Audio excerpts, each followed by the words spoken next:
Des individus ont attaqué les commissariats et les mairies de Baraboulé, Tongomayel et Djiguel dans la province du Souma. Aucune perte en vie humaine, mais les dégâts matériels sont importants. Une opération de ratissage a lieu dans la zone pour retrouver les assaillants. On fera le constat dès le début de ce journal.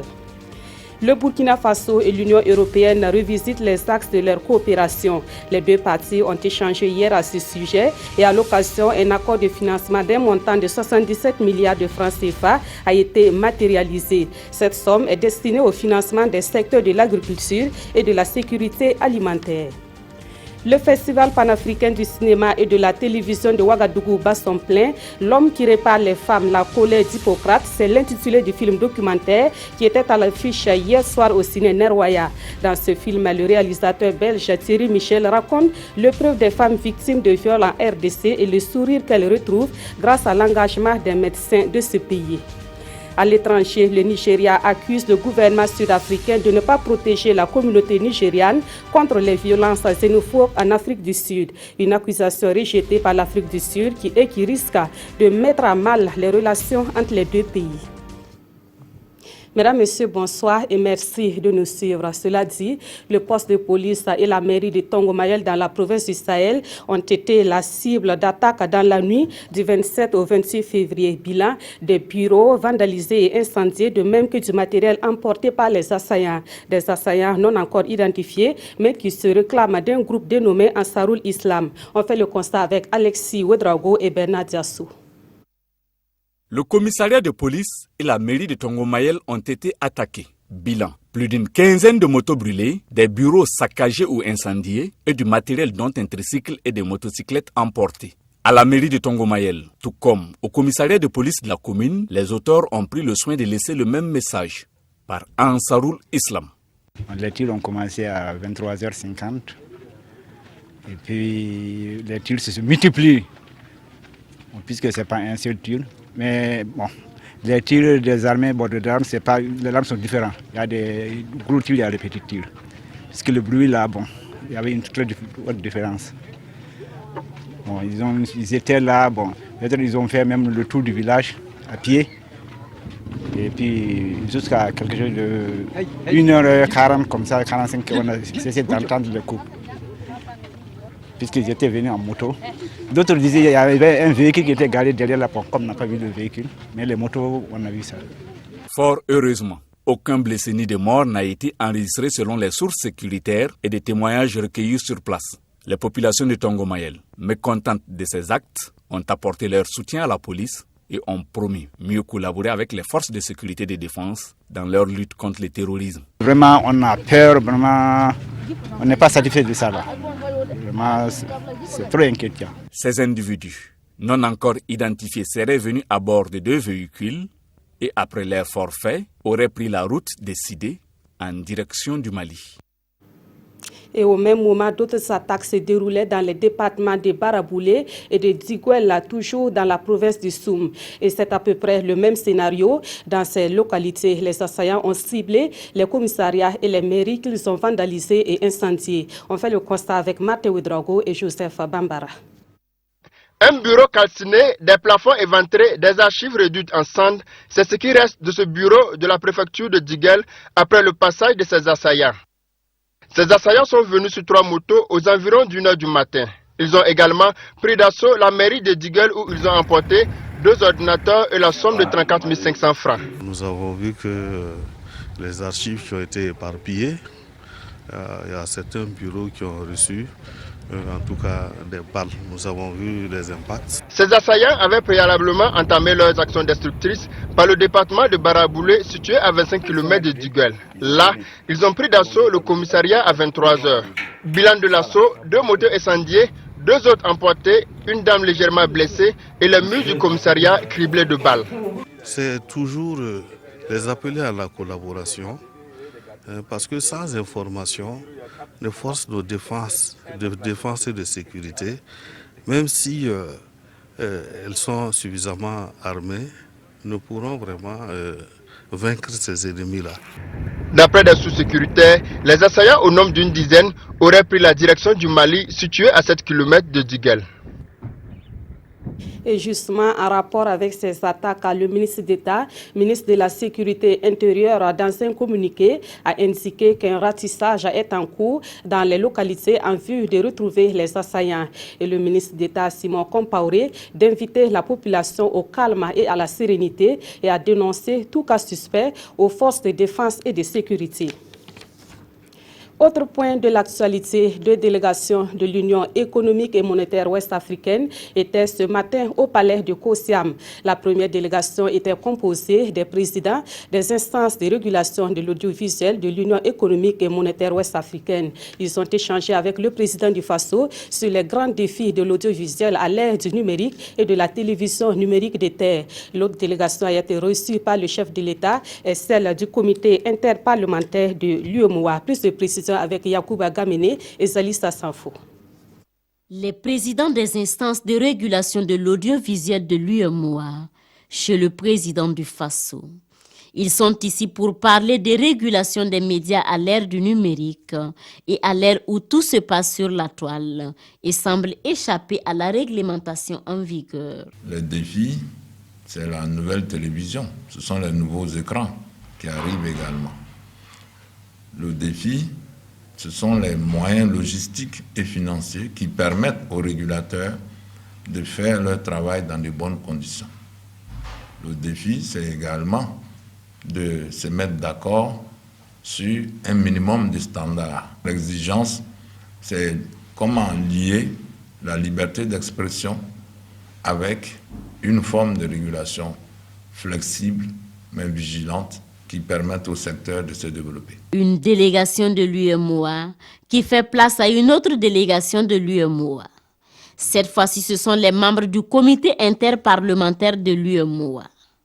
Une visite de courtoisie qui a servi de cadre pour présenter des vœux même tardifs au chef de l'État burkinabé.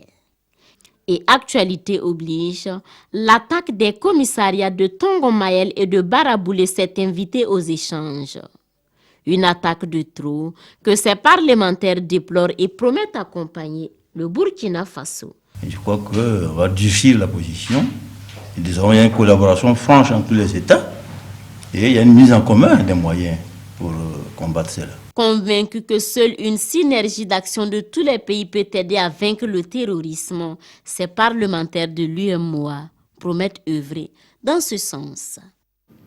La coopération entre le Burkina Faso et l'Union européenne a été passée au pain fin par le Premier ministre et une délégation de l'Union européenne. Le dialogue entre les deux parties s'est tenu hier à la primature. Et à cette occasion, un accord de financement d'un montant d'environ 77 milliards de francs CFA a été signé. Et cet appui financier est destiné au domaine de l'agriculture et de la sécurité alimentaire. Le point de la rencontre avec Kwale Nebié et Nathalie Sawadgo Nabaloum. Environ 77 milliards de francs CFA, c'est le montant qu'offre l'Union européenne au Burkina Faso.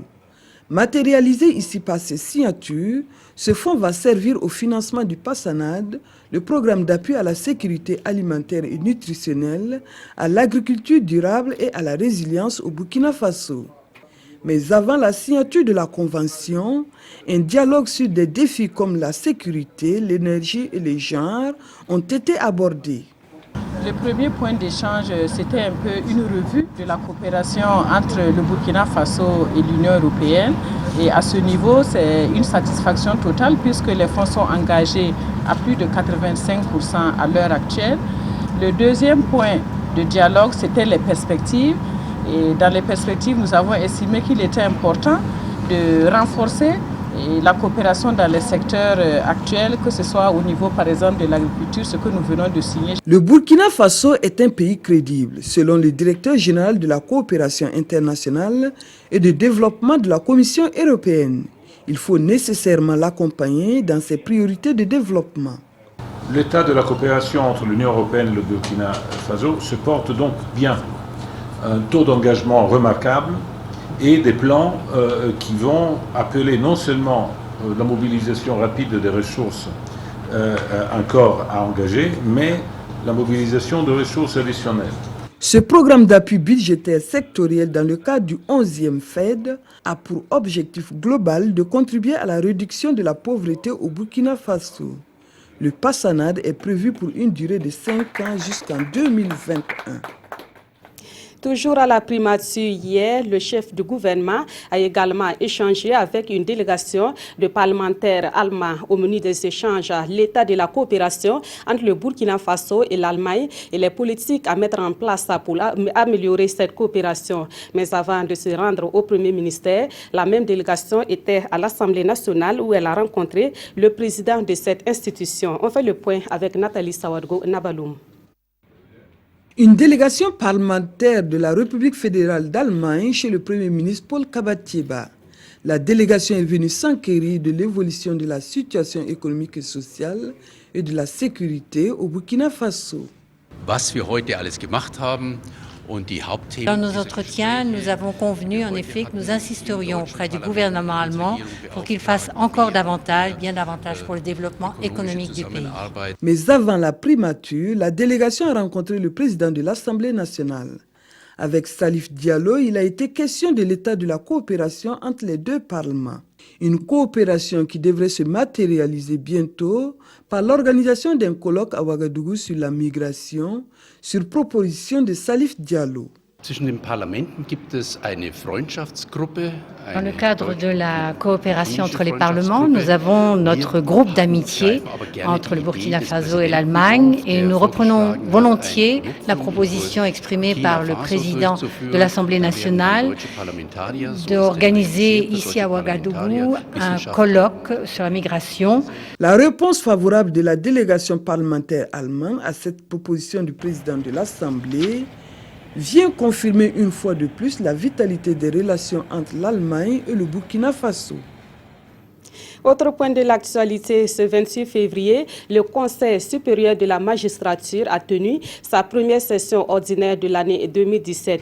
Plusieurs sujets étaient à l'ordre du jour de cette session, dont celui relatif au régime juridique des actes du Conseil supérieur de la magistrature. L'honorariat et la déontologie dans le corps de la magistrature étaient également au cœur de la réflexion. Des précisions avec Pawadrogo Chansongo et Abdelaziz Yagibou. Le Conseil supérieur de la magistrature veut définir le régime juridique des actes qu'il prend. Si les textes visant le renforcement et l'indépendance du pouvoir judiciaire précisent la nature de ces actes, aucune disposition ne clarifie cependant leur régime juridique. Un vide que cette première session ordinaire de 2017 du dit Conseil se propose de combler. Les membres vont ainsi se prononcer sur les modalités d'adoption et de diffusion des résolutions du Conseil, avant de se pencher sur les questions de manquement et d'atteinte grave à l'éthique et à la déontologie du métier de magistrat. Un atelier s'est tenu les 18 et 19 janvier 2017 qui a préparé le projet de code de déontologie et le Conseil supérieur de la magistrature est appelé à se prononcer par rapport à ce code-là par une résolution. Donc le code de déontologie énumère tous les droits et les devoirs du magistrat pour qu'il puisse accomplir convenablement sa tâche. Deux demandes d'affectation attendent de cette session une suite. Session qui va aussi examiner les préoccupations des magistrats à la retraite et procéder à la mise en place d'une commission chargée de l'examen des dénonciations et plaintes adressées au président du Conseil supérieur de la magistrature. Nous sommes exactement à une semaine de la célébration du 8 mars, la Journée internationale de la femme. Pour cette célébration, la réflexion sera axée sur la responsabilité des communautés dans la lutte contre l'exclusion sociale, dont les victimes sont en majorité des femmes. Et pour les aspects financiers, on apprend que cette année, le budget du 8 mars au Burkina Faso est estimé à 160 millions de francs CFA. Le comité national d'organisation de cet événement a animé une conférence de presse ce matin. Estelle Judith Assorba. 255 victimes d'exclusion sociale ont été enregistrées en 2015. Ce chiffre est passé à plus de 900 l'année dernière. Un phénomène qui prend de l'ampleur, c'est pourquoi à l'occasion de la 160e édition de la Journée internationale de la femme, le Burkina Faso mène la réflexion sur ces droits fondamentaux de la femme qui sont bafoués. Nous avons le Moro Naba que nous avons pris comme parrain pour que le message que nous allons véhiculer auprès des autorités politiques et coutumières, qu'en tant que parrain, ils nous aident dans cette démarche. Les pains sur lesquels sont imprimés des messages qui portent atteinte à la dignité de la femme, La diversité des logos et le coût des pains tissés étaient également au menu des échanges. Au jour d'aujourd'hui, le gouvernement n'a pas mis en place, à travers le ministère de la Femme, de la Solidarité nationale et de la Famille, un mécanisme de subvention. La réussite de cette célébration est un défi majeur que compte relever le Comité national d'organisation. Les activités de plaidoyer à l'endroit de ces leaders coutumiers et politiques, ce sont des séries d'activités que nous avons commencées et que nous allons continuer. Plusieurs autres activités sont inscrites au programme de cette commémoration. Des visites dans les centres de prise en charge des personnes victimes d'exclusion sociale et l'organisation d'un panel sur la lutte contre l'exclusion sociale des femmes, rôle des acteurs et quelle stratégie pour une meilleure réinsertion sociale des femmes accusées de sorcellerie au sein de leur communauté.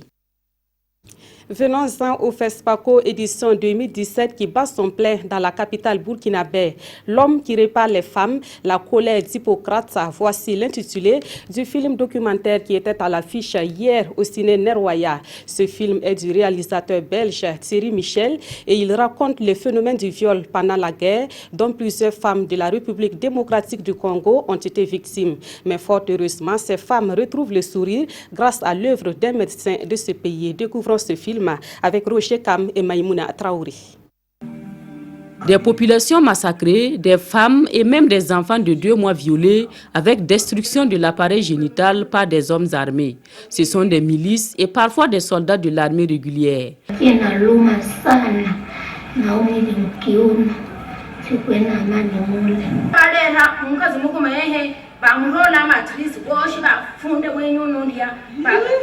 Les faits se sont passés en République démocratique du Congo, dans l'est du pays, à partir de 1997, à la faveur de la guerre.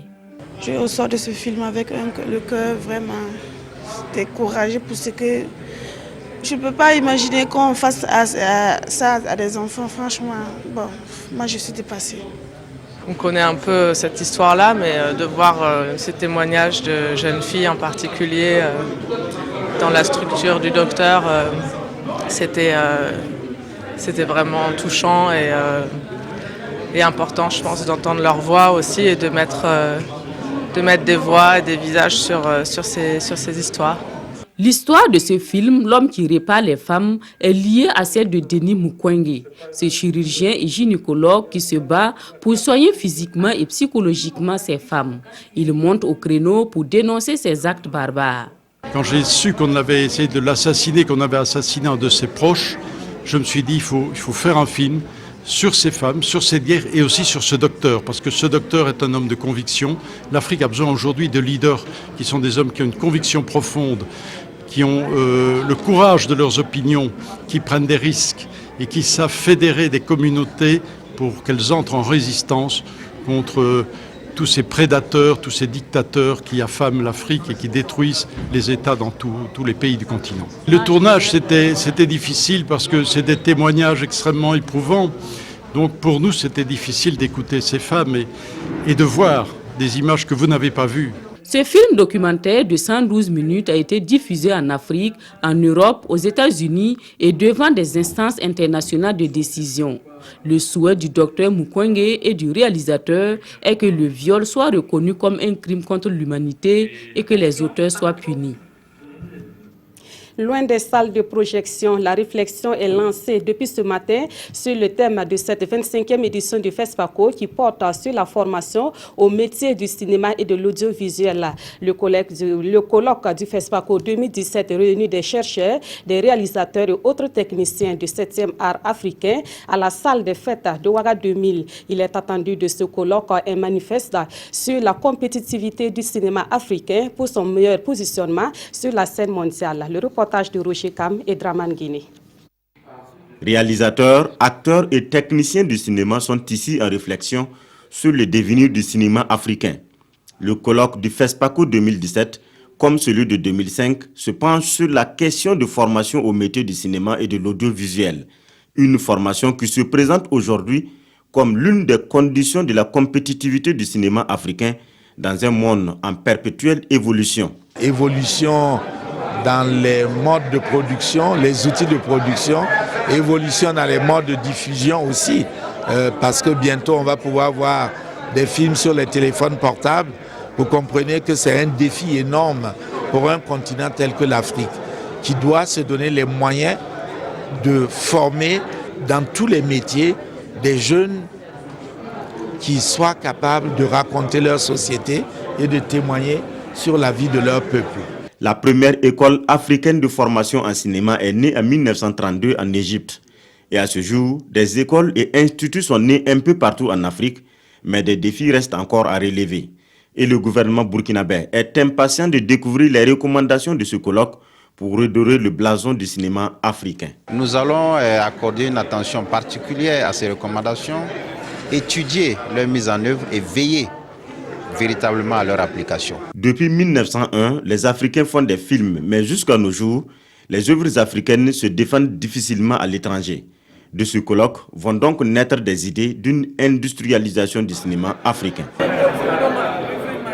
Autre cadre d'échange en marge du FESPACO, ce sont les débats forums, des échanges qui ont lieu entre les professionnels du cinéma africain et les journalistes. Occasion pour les réalisateurs de décortiquer leurs films et les conditions de leur tournage. Et ce lundi, ce sont Apolline Traoré, réalisatrice du film intitulé Frontières, et Jean-Claude Barny, réalisateur de Gang des Antillais, qui ont échangé avec les journalistes. On fait le point avec Paul-David Bambara et Aboubakar Traoré.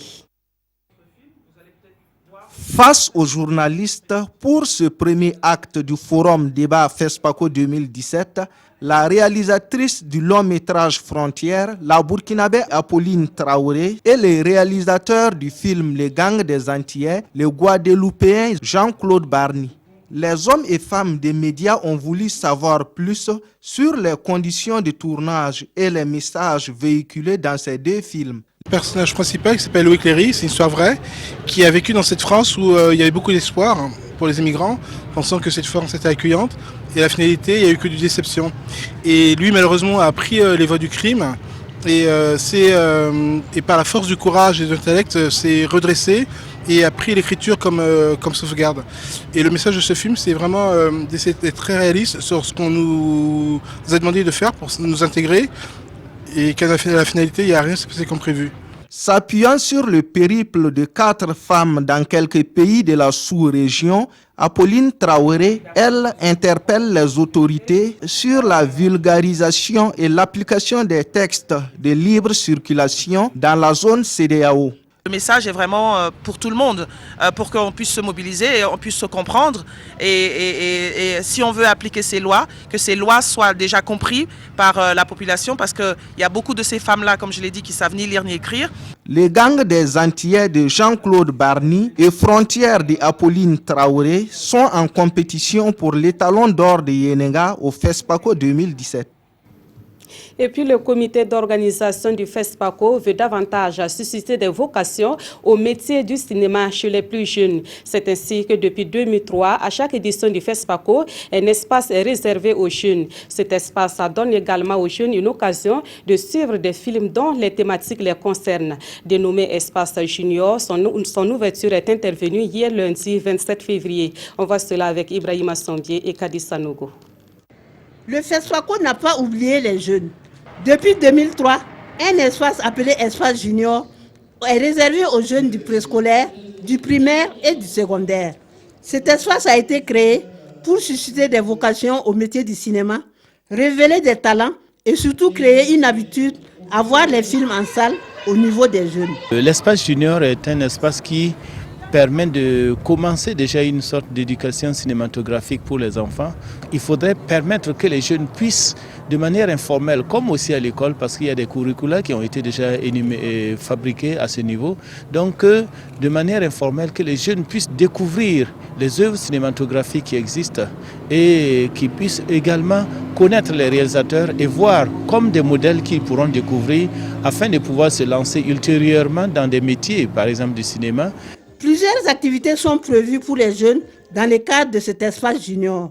Au niveau de l'espace junior, en fait, il y a des activités, notamment des projections de films destinées, en tout cas, au jeune public, des activités de rencontres professionnelles entre les ciné-clubs qui sont membres de la Fédération des ciné-clubs et les professionnels. et qui échangent sur leur expérience dans le cinéma. Du 27 février au 3 mars 2017, les jeunes pourront voir des films africains au Palais de la Jeunesse et de la Culture Jean-Pierre Guingané. Ils auront l'opportunité de discuter avec les réalisateurs sur place. Tout autre chose à présent, des parlementaires burkinabés renforcent leurs connaissances sur les droits sexuels et reproductifs. Ils bénéficient d'une formation sur le sujet à l'initiative du réseau des parlementaires dénommé Femmes et Développement. La formation qui se tient à Ouagadougou permettra à ces élus nationaux de mieux comprendre les instruments juridiques sur la santé sexuelle et reproductive en vue d'œuvrer à réduire des phénomènes tels que les grossesses non désirées. Adama Giti, Estelle Judith Assorba. L'un des défis majeurs que se fixent les membres du réseau parlementaire Femmes et Développement est de réduire la mortalité maternelle liée aux grossesses non désirées.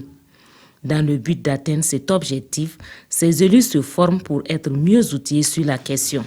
Nous nous sommes réunis pour voir comment aujourd'hui nous pouvons impacter sur ce phénomène qui prend de l'envergure dans notre pays. Voir au niveau des législations en vigueur, est-ce qu'elles sont toujours opportunes? Est-ce qu'elles sont valables? S'il y a besoin de relecture par rapport au phénomène, parce que vous savez qu'il y a une mutation des phénomènes. Pendant 48 heures, ils seront situés sur l'ampleur et les risques de grossesse non désirées, question de les interpeller sur l'adoption des instruments juridiques au contexte actuel. Je profite de cette tribune pour lancer un appel pressant et solennel à tous les députés de travailler au cours de cette législature à lever tous les goulots d'étranglement juridique de sorte à favoriser une meilleure application des textes relatifs à la santé sexuelle et reproductive. Le réseau des parlementaires Femmes et Développement a été créé le 16 février 2016 et la présente session s'inscrit dans l'axe 1 du plan d'action 2017 du réseau relatif au renforcement des capacités des députés.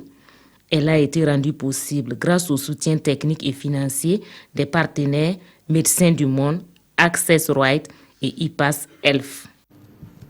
Pour la première fois, elle a foulé la terre de son pays d'origine, le Burkina Faso. Elle, c'est Bernadette Ouedraogo, née à Madagascar et qui a longtemps nourri le rêve de connaître son pays. On se souvient encore qu'elle avait émis ce vœu à l'endroit du président du Faso lors de sa visite à Madagascar. Arrivée hier soir à l'aéroport de Ouagadougou, elle a été accueillie avec beaucoup d'émotion par les membres de sa famille. On voit cela avec Issaka Ouedraogo et Ismaël Diloma Sirima.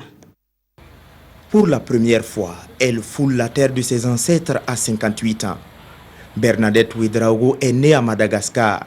Elle y a toujours vécu et a permanemment nourri l'espoir de voir le pays des hommes intègres.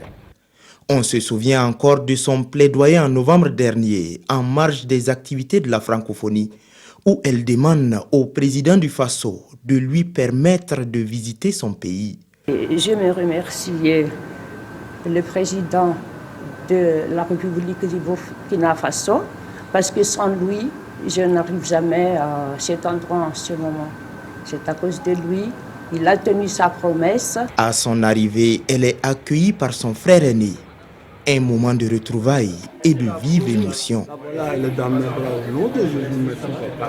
Cela représente tout pour moi. Et ma mère et mes frères et tout. Parce que je l'avais laissée, j'ai attrapé ça même pour la dernière fois. Elle avait 7 ans. Alors, moi j'avais 14 ans. Et c'était il y a 51 ans, exactement en 1966, l'année où le père et le frère aîné de Bernadette ont quitté Madagascar pour le Burkina, la laissant avec leur mère qui, elle, est malgache. Accompagnée par son fils, Bernadette Ouedraogo va séjourner pendant 1 mois au Burkina. Elle va mettre à profit ce séjour pour connaître son village et faire mieux connaissance avec les membres de sa famille. À l'étranger, les violences xénophobes en Afrique du Sud risquent de porter un coup aux relations entre ce pays et le Nigeria. Abuja accuse les autorités sud-africaines de ne pas protéger suffisamment les ressortissants nigériens, de plus en plus victimes de ces violences xénophobes. Une accusation qui rejette l'Afrique du Sud. Le gouvernement sud-africain mis à l'index par les autorités d'Abuja au sujet des violences xénophobes qui touchent majoritairement la communauté nigériane à Johannesburg. Le Nigeria accuse Pretoria de n'avoir rien fait pour protéger ses ressortissants et avance le chiffre de 116 Nigérians tués durant les violences. Un constat que rejette le ministre sud-africain de l'Intérieur. Je ne suis pas au courant des chiffres du gouvernement nigérian et je ne sais pas comment ils les ont recueillis. Je ne pense pas que ce soit une discussion que nous voulons aborder. Je pense que cela va mal se terminer. Sur le terrain, les discussions entre les manifestants sud-africains et les étrangers virent également au dialogue de sourds. Les étrangers viennent faire des affaires. Nous avons besoin de régulation afin que dans ces affaires, les employés soient strictement des Sud-Africains. Nous avons travaillé très dur pour que l'Afrique du Sud soit indépendante. Nous n'avons pas à être traités comme des chiens. Ils nous combattent. Nous sommes mariés à leurs sœurs et nos sœurs sont leurs épouses. Malgré des appels à l'apaisement lancés par le président sud-africain Jacob Zuma, au Nigeria, des appels se sont multipliés ces derniers jours afin qu'Abuja sanctionne proportionnellement les entreprises sud-africaines présentes au Nigeria. Ouagadougou, capitale du cinéma africain, vivre au rythme du FESPACO 2017 depuis 4 jours. Les échos de cette fête du cinéma africain sont rapportés par les quotidiens de ce mardi. Les journaux commentent également les propos du Premier ministre Paul Kabatsieba sur les grèves des syndicats. La revue de presse est avec Aimé Solange Yigma. Les journaux du jour reviennent sur le discours du Premier ministre Paul Kabatsieba sur les grèves à répétition des syndicats. Pour le quotidien, si la mise au point du chef du gouvernement était très attendue, vu l'état de dégradation très avancé du climat social, il reste que certains propos ont été maladroits. Il pointe du doigt cette accusation du Premier ministre selon laquelle les syndicats sont manipulés par des acteurs politiques. Une accusation que le quotidien considère comme une insulte à l'intelligence des travailleurs. Pour ce journal, il est hasardeux de s'aventurer sur cette voie qui ne peut que rompre le fragile fil du dialogue social. Dans tous les cas, explique ce journal, en cognant aussi fort sur les syndicats, Paul Kabatsieba joue son va-tout. La balle est dans le camp des syndicats. Pour leur part, indique l'observateur Palga, si les engagements ne sont pas respectés, il y aura grève, comme nous le signifie le président du mois, Paul Kabouri. Mais pour le journal de tous les Burkinabés, il est inopportun d'engager inutilement un bras de fer entre eux. À chacun de dominer son ego afin de franchir les difficultés et s'investir davantage dans le dialogue et la concertation sincère. Ils en sortiront grandis, conclut ce journal. Les parutions du jour nous renseignent également que le FESPACO bat son plein dans la capitale du cinéma africain. Les critères de sélection pour les prix spéciaux sont désormais connus à lire dans le pays ainsi que les 19 films et séries en lice soutenus par l'OIF. À découvrir également dans les colonnes de l'observateur Palga, le futur temple du cinéma by Sidnaba. Et c'est la fin de ce journal. Merci de l'avoir suivi. Passez une excellente soirée en compagnie de la RTB.